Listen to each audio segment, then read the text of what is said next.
Labrīt jaunajā gadā!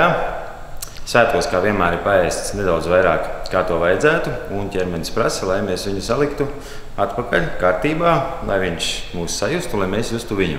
Tāpēc šodien vingrinājumi uz gurniem, viņi būs nedaudz grūtāki kā iepriekšējos reizēs. Tieši tādēļ sāksim no, mums būs vajadzīgs papildus svars. Mēs ņemsim visparastākās jebkuras minerālu ūdens pudeles, un, lai vingrinājumā būtu lielākas lodes uz gurniem, izmantosim papildus svaru. Mugurai ir jābūt taisnai, tā it kā nedaudz stiepu divan uz atpakaļ un galvu uz augšu. Un šādā veidā, laižot tuvu gar ciegaliem, papildus smagumu, taisam atliecienu. Tālāk par taisnu leņķi nevajag. Ja arī šis vingrinājums pēc laika ir viegls, izpildot viņu reizes 20 pa 3 piegājieniem, tad mēs viņu varam izmantot jau smagāk. Tas būs krietni grūtāk, gurniem būs lielāka slodze. Nākošajā dienā sēžot, jūs viņu redzēsiet diezgan pamatīgi.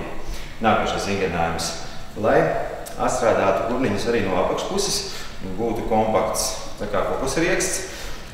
Ciegaliem ir jāskatās uz ārpusi. Pantelis var nolikt šeit. Un taisim taisnu iesēdienu. Izskatās viņš ļoti atraktīvi, bet ir ļoti efektīvs vingrinājums. Ja var darīt arī šādi otrs variants.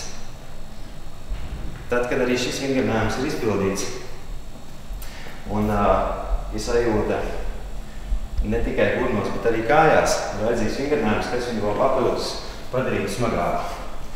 Apļumiet šādi te, un visi vingrinājumi uz gurniem, kas ir gurnu celšana uz augšu.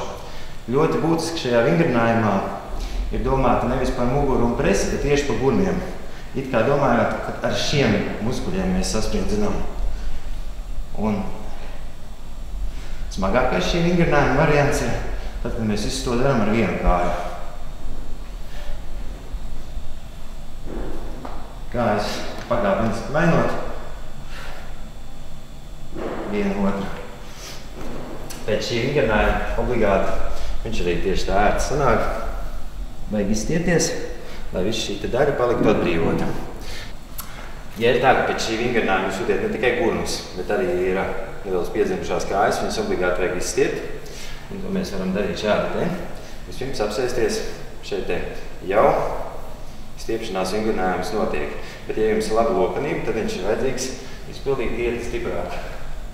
Šādi te mēģiniet izliekties, cik vien tālu ir iespējams atpakaļ. Tad būs cirkulācija, tad būs asinsrite. Un gurni jums vienmēr būs kompakti, naski, stipri.